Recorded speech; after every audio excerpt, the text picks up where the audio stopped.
Welcome, welcome. I'm so excited to have you back again this week for Power Surge Empowering Journeys with Dr. Karen, as well as the people who take us along the adventure of their life and the journey and learn great things. And this week, oh my goodness, we have got the guest of guests. Now, this wonderful young lady reached out and said, "Hey, I am networking and meeting people. I'd like to get to meet you." And so we called each other, or she called me, actually, to be honest. She called me and we talked, and I fell in love instantly. She was so dynamic, so full of energy, and so full of light and information. And as we talked about her story and talked about the things she had done, I was so overwhelmed with how fabulous everything was that I said, "Okay, I've got to have you on the show." And so she graciously accepted to be on our show. So I want to welcome in the one, the only, the phenomenal Dr. Kimberly Leonard. Dr. Kimberly, come on in. Well, thank you. Thanks for having me. I'm so excited to be here and to have a conversation. And my goal is to inspire people to live and create create a life that they just love. So Oh, I love that. Now you have got quite the history and background, and I didn't want to give your bio because I didn't want to cut into any of your journey and story.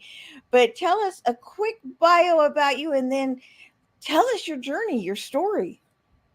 okay, just to start out, I grew up in Michigan. I was the oldest of three children, and I grew up in a town on the Great Lakes called Port Huron.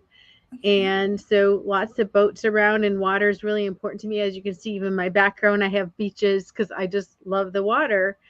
And I knew I wanted to help people, and I thought about what did I want to be when I grow up. And I wanted to be a doctor, but I didn't like blood. And so I chose optometry, which is an eye doctor, because we Right. don't see a lot of blood. And once I got into school, I went into a rotation called the vision therapy rotation, where we actually work with people in a therapy center, and had a great story of someone that did really, really well.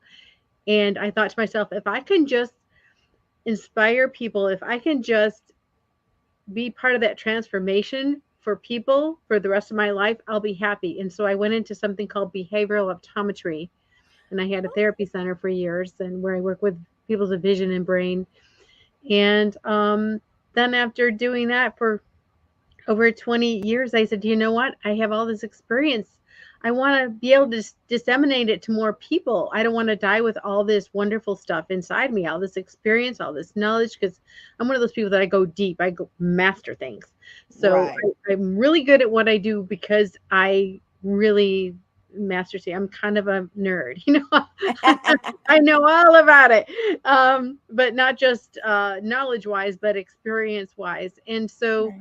I asked someone, well, what do you do to disseminate information if you want to help a lot of people? And they said, well, you become a speaker and you write a book. So I did that, and then a few years later, I started my podcast and YouTube channel, and here we are. I'm just doing the best I can to help as many people as I can. Oh, and you do a fabulous job. Do you have your book there with you that you can show I everyone? do. Hey, Jace, get this up. I like that. Visualizing happiness. It's one of those things you've got to do. And the book is fabulous. So, everybody, get the book. Get the book. Get the book. And your podcast. Oh, my goodness. You have got guests coming out of the woodwork, people dying to be on your podcast. Do you have the link to your podcast that we can give people so they can listen to your podcast? Yeah, the easiest one is just go to YouTube and you find it. It's also on all the podcast platforms, but YouTube, I like that because you can see people like we're on this now, Right, and I can see you talking. But it's right. also on any major podcast um, network, and it's just Incredible Life Creator with Dr. Kimberly Leonard. Okay, Jace, if you can type that in, incredible life was it Creator. creator. I was going to say learner, and I knew that wasn't it. Incredible life creator. And make sure we get that up there, because I know everybody's going to want to go to your podcast and listen to it. Um, I've listened to it and I'm impressed. You got a lot of great information and things, people that are on that. So everybody jump on and listen to her podcast. Well, you serve people, and you do. And you're a phenomenal speaker, by the way. I love listening to you. But I I kind of am interested if you are, if it's not against the Hippocratic Oath, to tell us a story about the miracle that you saw that encouraged you to do the behavioral therapy with the eyes. Right. So when I tell stories, I always change names because it's very important, patient privacy. Right. And so I usually just change names and then nobody knows who it would be. But when I was up in optometry school, I was in the clinic where we would work with people's vision and eyes to get the eyes to coordinate together properly. And a little boy came in, about 9 years old. We'll call him Darren. And Darren was his family lived in the projects. They came in and they said, you have this problem with your eyes not coordinating together. You need some therapy. Well, mom, of course, really didn't have much money. Right. And they had a sliding scale, but she came in, she paid her little bit she had to pay, and I would work with him for an hour, and then I'd send him home and I'd say, you have to do these things when you get home, you have to do them every day. And so he was doing that. Now, when he first came in, he was very shy, kind of looked down at the floor, always very polite, sweet little boy, but you could tell he didn't have a lot of self-confidence. Right. And after a couple months, 2, 3 months, probably 2.5 months, he came in and he was like happy. In fact, the last couple weeks had been like really happy. He'd come up, his face is up, he's smiling, he's bright, he's sunny. And I said, Darren, have you noticed anything change once we started working doing this? Because I was new. He was my first patient in this area. Oh, wow. I didn't know what was supposed to happen either, honestly. I just was following what I was taught. And he said, well, yes. I said, well, what is it? He said, well, I don't feel stupid anymore. And I said, Oh. what do you mean you don't feel stupid anymore? He said, well, in the past, when I had to read out loud in class, everybody laughed at me because I couldn't read. He said, but now I can read and nobody laughs at me. And that just like hit my heart. And I'm like, oh, if I can just do this over and over again to help people really take back their self-confidence, their self-love, Yeah. their self-worth, and know that they can do things, if I can just do that over and over. And that's basically what I did. I Yeah. went and I opened a therapy practice. I love that. Well, I know you're all about service. In fact, we talked about this before. That you would find people that maybe needed a little bit of a pick me up when you had a group of friends there in college. I would love, love, love, love it if you would share that with our audience. Sure. So I went to a small college in Michigan called Spring Arbor College. It was a Christian college, and we had maybe 1,000 people on campus. So it was nice. A lot of people knew each other. And I had a group that I was in that every week we would get together, and it was called the Encouragers Group.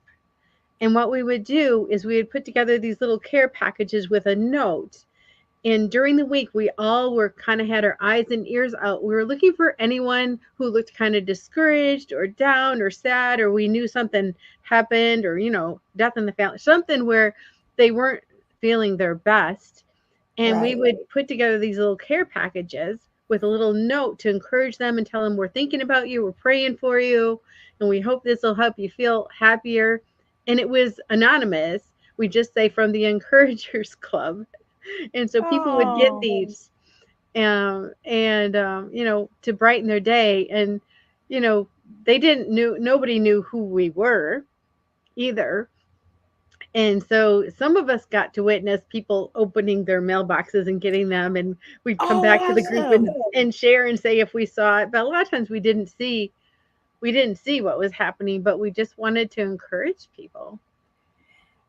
I love that so much.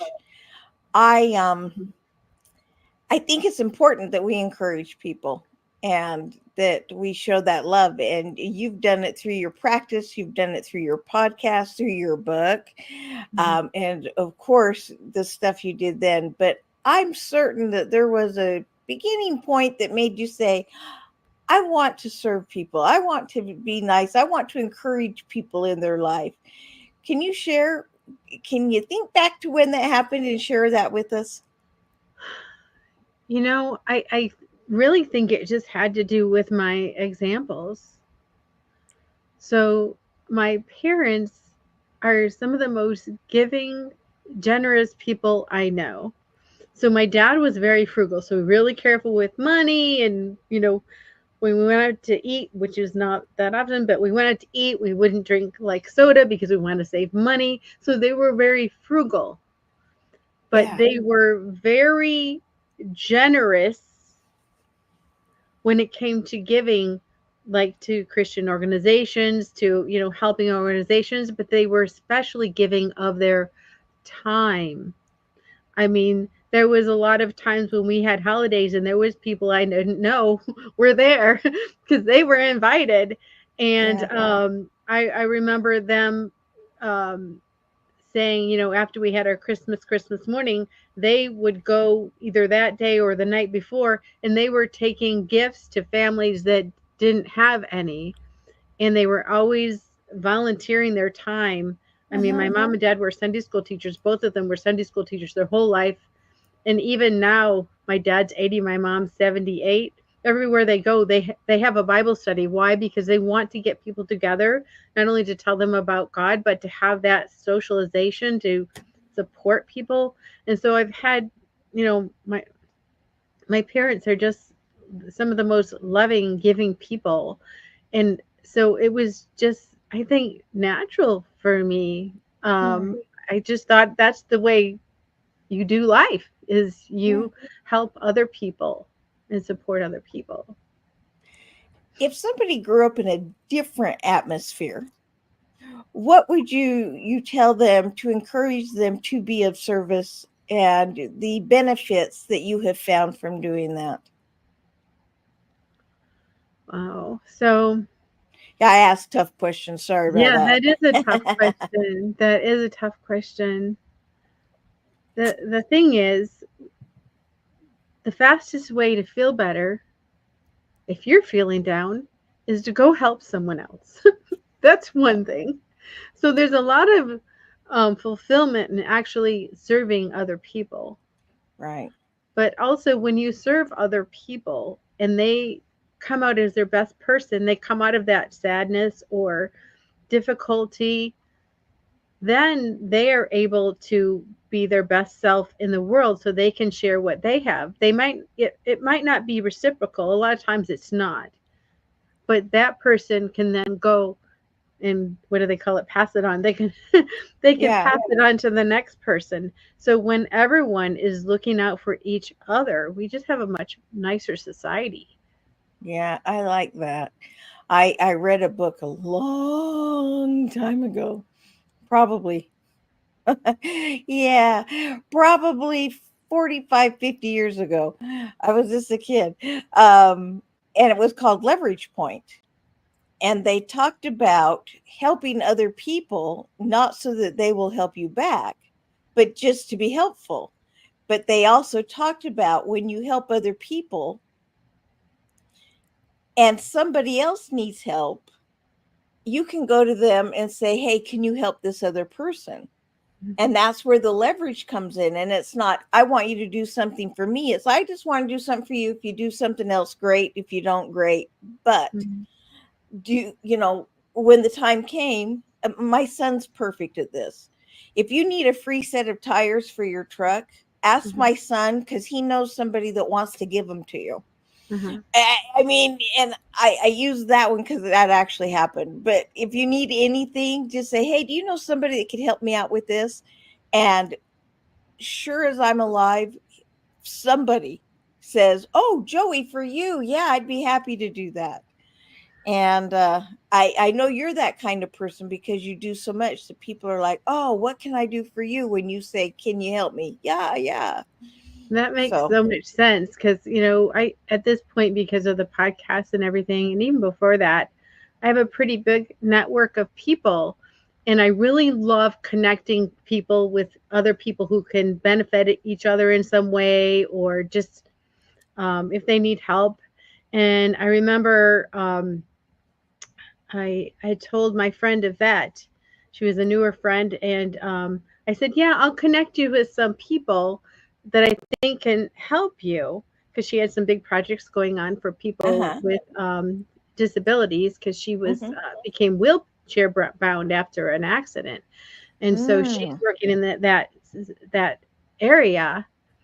And I think I maybe recommended maybe 5 people to help her and talk to her about some different things. And every one of them immediately reached out to her. Yeah. And she said, I couldn't believe it. She said, all the people you sent my way, they came to me, they had long conversations with me. They were trying to figure out any way possible they could help me. Uh-huh. And she was just like amazed that, a lot of people say they're going to recommend people or whatever, but when people come and they're there to serve, they're not just there to pretend to help. They Right. are there and they really want to serve. I love that. What would you say is your favorite act of service that you've seen, done, received? Just your favorite act of service that you know about. Oh gosh, you do ask really deep questions because it makes me go back in my memory. Yeah. Um,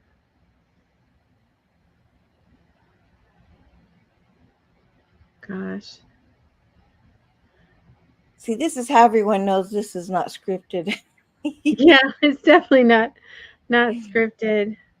I mean, there's so many examples of that. I mean, I think of again back to my family. So my parents are always going to the nursing home, even when they didn't know people there. My grandmother did the same thing. And then when my grandmother got older, my dad, even though it was 45 minutes away, every day he went to visit his mom and play cards for a couple hours, even though he had things to Oh, do because he wanted to spend yeah. time with his mom. So I think I think quality time is so important. And you can give money, or you can give free tires, or you can give this, but quality time where you're actually just talking to the person, finding out not just what their needs are, but what their dreams are, or what they're thinking about, or just giving them attention, because I think attention is one of the most important currencies. You know, Right. the currency of attention. Everybody wants some, even if you say you're a hermit, even if you say you're an introvert, a very shy person. I don't care how shy you are. You want to be acknowledged. You want someone to notice that you're there. Even if you're too shy to talk back, you still want someone to say, hi, how are you? And I think that's another really great act of service. No matter where you are, is you say hello to people, even if you don't know them. I mean, when I'm walking by on the sidewalk, I say hi to people. Sometimes they say hi back. Sometimes they ignore me. Sometimes they look at me funny, like, do I know you? But I think it's really important. And I actually learned that from my uncle. We live on uh, like I said, on the Great Lakes, and uh, he had a boat, and he loved being on the boat all the time. And no matter who it was, if we're in the boat, we're waving to all the other people in the boat. I'm like, do you know them? He said, no, but you always want to wave to all your fellow boaters because you're out there together, and we're here on the earth. We're in it. We're here together, and we need to come together and do the best we can to help everyone be as happy and fulfilled as they can be. I love that. And smiling. I talked about this on my podcast, Karenisms, a couple weeks ago. But Mhm. smiling is a form of laughter, Right. and smiling and waving now gives you that real. Um, it solidifies that you're smiling when you're waving, and it lets other Mhm. people say, "Oh, they're smiling at me specifically." Mhm. But they're contagious, and smiling does. It's one of the fundamentals for overcoming depression, for having a better day, for self-esteem. And the fact that Mhm. you smile at people like that, they may look at you weird, and I've had that happen too. Mhm. Or they go, "Oh, hi," like they know you, and you're smiling because you know you don't know who they are from. So, um, but they're like, "Well, they looked at me and smiled. They must know me." Um, but smiling changes their day, Mhm. because now they've smiled, and it changes their chemical makeup, and it changes their emotional makeup. And so I love that you do that, that you smile and wave at people, and you smile at them as you're walking down the sidewalk. And have Yeah. you ever smiled at someone in the grocery store and then they stop and talk to you for about nothing? Oh yeah, I've made a lot of friends that way. That or else I just see somebody, I don't know, either I see them interesting or I see them looking a little down, and I'll just go right up and talk to them, which is weird because I grew up very shy. But when it comes to my curiosity overcomes my shyness sometimes. Yeah. And so I've always kind of been that way, that shy little girl, but at the same time I'll go up to a stranger and say hi. What's she Hi. doing? Like one day we were actually at the hospital when my grandmother was she was sick, and we went down to the place where they had the cafeteria, and there was a gentleman there in a Harley Davidson type leather thing, and but he had this really cool purple t-shirt and this purple head thing he was wearing. And I went up to him and I said, "Oh, I really love that purple.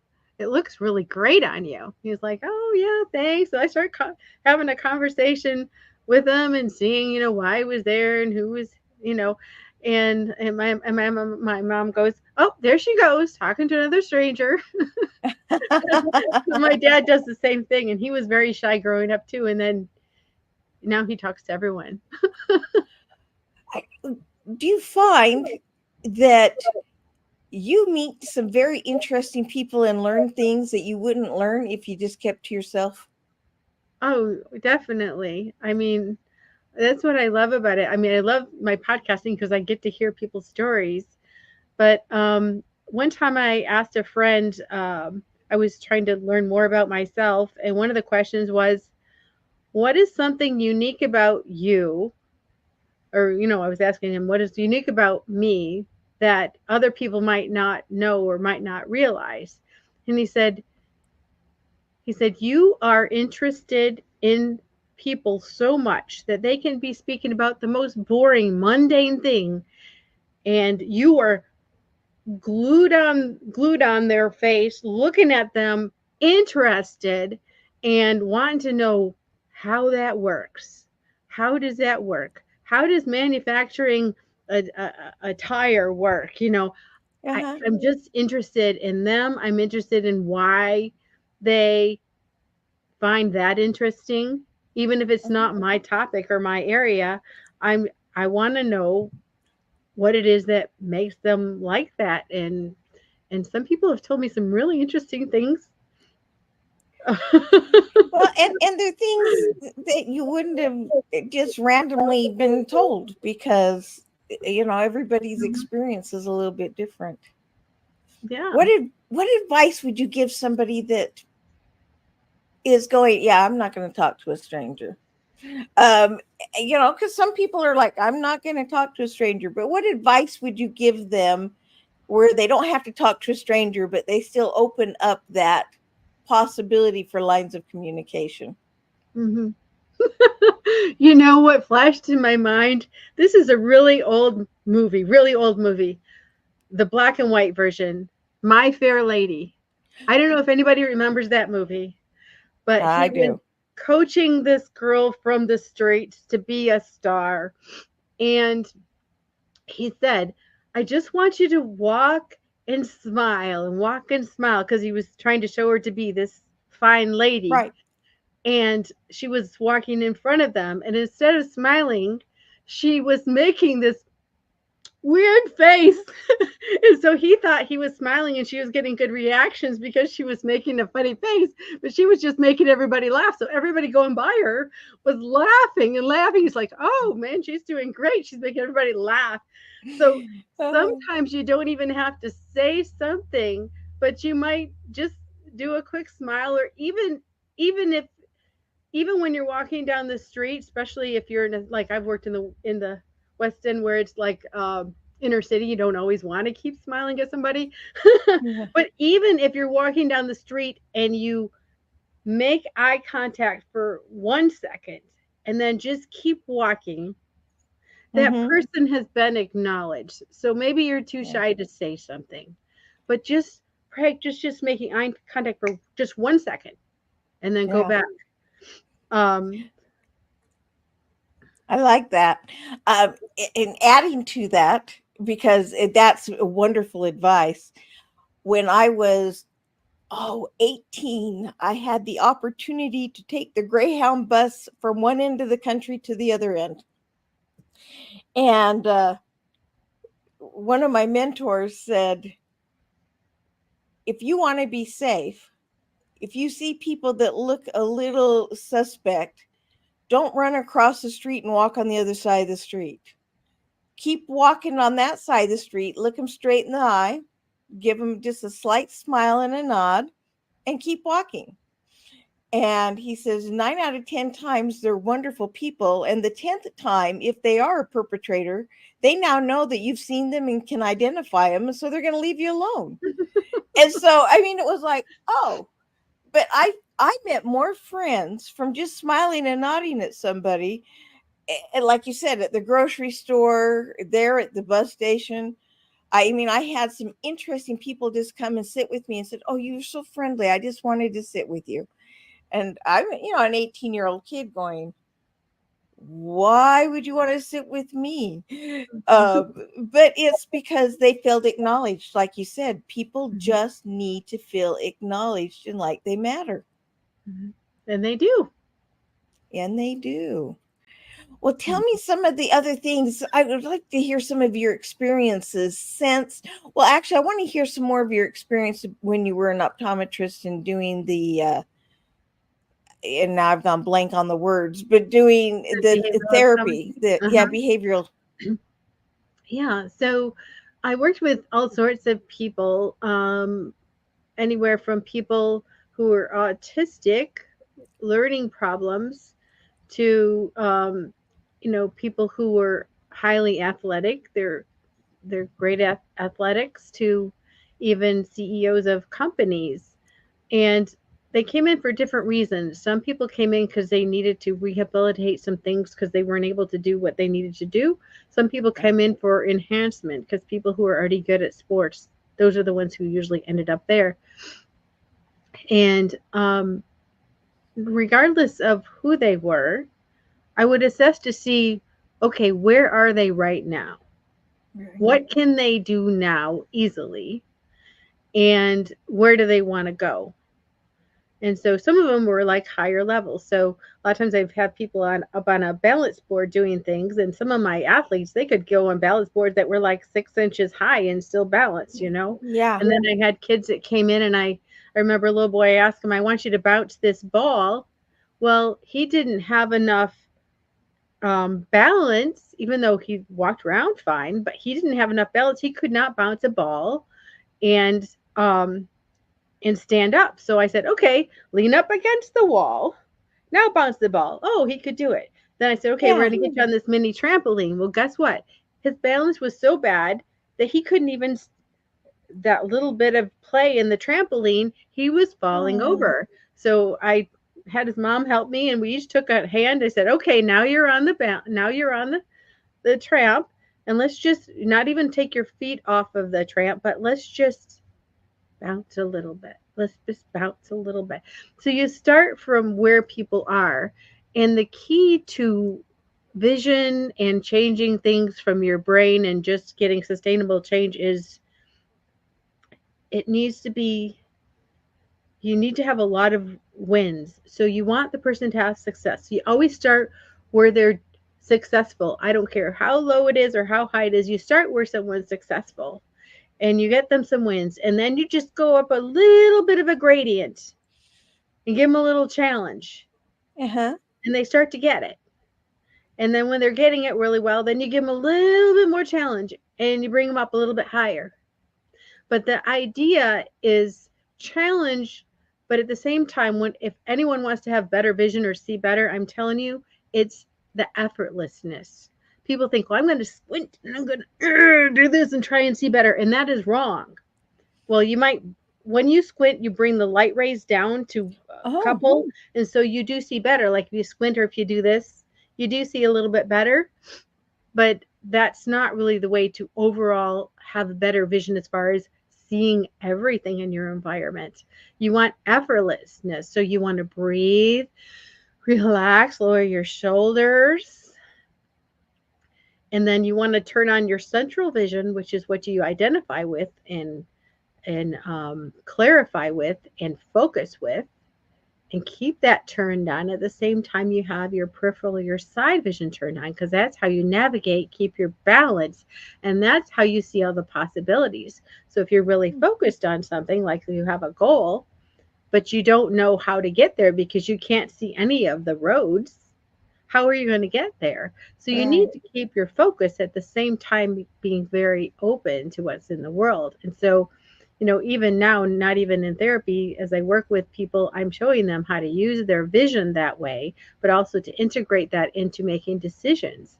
Because when you can see all the different possibilities, you make decisions with ease and comfort and relaxation. Right. And so, but you know, that's what I'm doing. I'm finding out what is the person's goal, what did they want to get to, and then I create that path for them to get there. And I do that by breaking down the habits or things that are not serving them, that are not working well, implementing something new, just like a new tennis swing, and then having them practice it till it's automatic. So at first, they're getting a little frustrated sometimes when I'm breaking things down, and they might even get a little frustrated when they're learning that new swing. But once they practice it, and practice is not just practice, intentional practice, practicing things correctly over and over again. And whenever you're practicing, there's days when you practice really well, and there's days when you practice really poorly, and you think, oh, I'm not getting it. But the thing is, the brain's learning even when you're not getting good results. The brain is still learning. So the key is consistent practice, progressing ingredients little by little until you get to where you want to go, and then you make it automatic, and then it's integrated into your life. Because these physiological things I'm teaching and training people to do, it goes into and opens up their emotional, mental, spiritual eyes also. Although I don't talk about that a lot, but that's what it's doing. I'm using that to open up the person, and then the layers start coming away. Oh, I can do this. And once they can do that, they say, oh, I can do this. And they feel more confidence. So the whole reason I do what I do is because I love to see people's confidence go up, their self-esteem go up, their feeling that they can do anything. And as long as people don't give up, they'll get there. I really, really like that. And that goes back to that first story with the little boy. Mm-hmm. Little things at a time, and his self-confidence took him where he needed to go, and he had hope. Right. He had hope. So that's great advice. With smiling at people, Have you found that it changes you internally at all, or is it just that you know it's the right thing to do and you truly care and are curious about people? It's a little of both. So, for example, when I come on a podcast like this, I'm so excited to be here that when I'm smiling, I'm feeling like a winner. I feel like I just won because I get to come on, I get to talk to you, and I get to share with other people Yeah. what I can give, what I have to share. Um, and so that makes me happy. And then um, I just like seeing people happy, and I think it just comes kind of naturally for me. I know smiling doesn't come naturally for everyone, Yeah. but I think it's just when I feel happy, I smile. Of course, I have sad times, I have bad times, and Yeah. I have to pull myself back up out of there. But um, I See, don't know. I see you smiling at people, and I see it actually like a candle within your heart that is warming the whole heart, and that heart is now spreading throughout your body and warming your whole body. And I see that kind of candle in you. Mhm. uh, and so when you smile at people, it's not just it's a warmth that comes across to people. So I want to applaud you first on that, because you're not just sharing a smile, you're sharing warmth and acceptance and acknowledgement.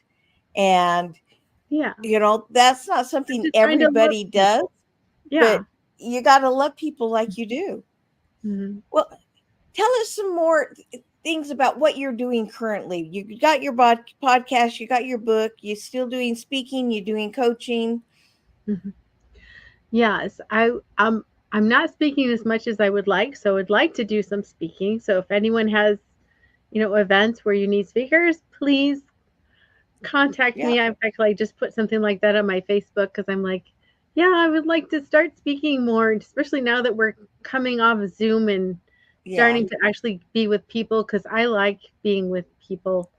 And I have in my bucket list for this coming year to have a retreat because again, I like going really deep with people and helping people master things, and you really can only do that in person. You can do it virtually, Right. but it's not quite the same. So I Just really like to be able to feel the room, um, and you know that light you called it that comes out. So when I'm working with people one on one, I'm taking, I don't even know how to explain it.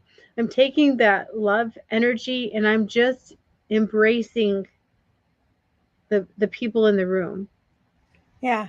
I'm just holding them there in that love while I'm working with them. And so I really like in person. So if anyone has anything where I can come or even speak at your retreat, I would just love that. And the other thing is, I'm starting to work one on one with people and also a group I just started where it was really, at this point, it was by invitation only. I just Yeah. invited highly successful, heart centered people to come to the group. And Uh-huh. we go really deep. There are groups for networking and business. And I encourage the people in there. I said, you all are really successful. So you need to network with each other, but that's not what this group is for. This group is for supporting for the people who have to have this persona. You have this public face. You have to look successful on the front, but we all know there's things that we're working on in the back, and there's things that give us that true fulfillment. And so this group is for finding those deep places or find that new thing we need to do to create that fulfillment, to create that joy in our lives. Oh, I love that. That that is something that is something that really puts you on the path to fulfillment. And Mhm. yeah, because you need to do those deep conversations with yourself and with other people. And something like that helps you with that. And you know what, folks, you don't have to wait to be invited to a group. Start one of your own. You know, put a thing on Facebook saying, hey, I want to start this group. Anybody interested? You'd be surprised at the people that are interested. And if not, call your 3 closest neighbors and have it be a group of 4 and just go for it. But I love that you've done that and that you're just going for it. Tell me about your one-on-one work with people. So it's a little different. I do have a background as far as I'm highly trained in NLP and hypnosis, so I have that. And a lot of people actually have that kind of training. But because I do the vision, I combine that with opening a person up. So when you expand your vision, you expand your possibilities. And so a lot of coaching, they're doing it just virtually or in person, but they're just doing like talking through things or whatever. They're just using their voice. I might send you and to tell you to get a mini trampoline and give you things to do on that. I might have you do certain vision exercises, because when you do them and practice them, they become part of you, and then you just start to see things that you never saw before. There's even a few little exercises I usually teach right away that teaches people to really open up their vision, and they'll realize that as they're driving up and down the same road they drive to work every day, all of a sudden they're saying, I didn't know that house had blue shutters. I didn't realize there was a dog in front of that house. All of a sudden they're seeing these details and things they had never seen before, and they've driven by it for 3 years, but they never saw it. But now they're seeing it. Yeah. Their mind's not open to all the possibilities. And you know what? We all get there. My mom lives in the end of a circle, and everybody knows my mom's taking care of her. And we were driving out of the circle the other day, and I went, oh, what a cute playset. I wonder when they put that in. And my husband looked at me and he started to laugh and he said, well, we've been married 13 years. And the first time I came to your mom's, it was there. And I just went, I had never noticed that playset. And it's right there in front of you. And I don't know how I missed it. It just wasn't important to me. My mind was wandering on other things. And I didn't have that clear, open vision. And the fact that you have them jump on trampolines or lean against a wall and bounce the ball, I can see how that opens up not just their actual vision, but like their third eye and the peripheral, metaphorically, to the other opportunities going on around them. I think that is fascinating. Yeah, because I call it your outer and your inner vision. So yeah, it opens up your imagination, opens up, because we also do visualization. And so I as far as I know, no one is doing anything like what I'm doing. No, I've not heard of it at all. So, and I know a lot of people are going, ooh, I'm interested.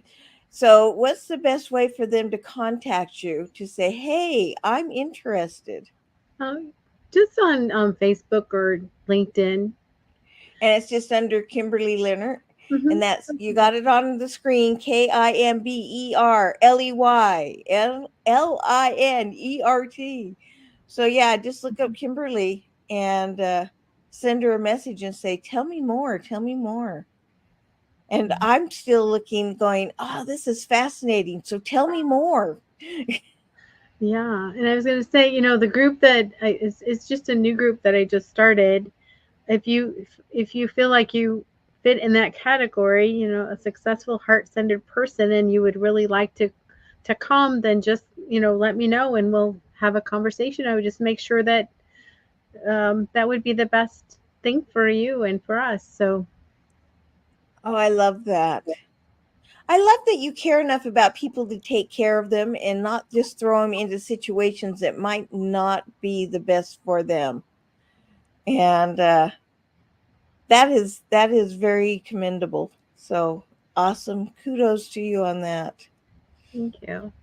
Well, what other advice would you have for our listeners for having a more fulfilled life and feeling feeling the joy that you get to feel? So, we talked a lot today about being of service to other people. Yet, the advice I give everyone whenever I have a similar question is this: love yourself first, take care of yourself first. You cannot serve from an empty bucket. You've got to take care of yourself. So, family is important, your career is important, money is important. Um, but if you are not well in all the Yeah. areas, that's why my book in every area of your life, if you're not well or happy in all the areas of your life, it's really hard to be of service, to help other people. It's really hard to be a good mom or dad or grandparent or boss. It's really hard to be of service or help other people, to take care of other people when you haven't Right. taken care of yourself. And by taking care of yourself, I mean in all the ways, and I know there's people from all different religions and stuff on here, but I mean your faith, whatever that is, your emotional well-being, your mental well-being, your physical well-being, and also your connections with people. You've got to have Yeah. connections, even if it's one good friend. Everyone needs a connection. I don't believe in hermits. I don't think they're very healthy. In fact, when Yeah. I studied and researched for this book, the most important thing for happiness and joy in life is Uh-huh. being connected to other people, to feel like you're connected and that you're needed.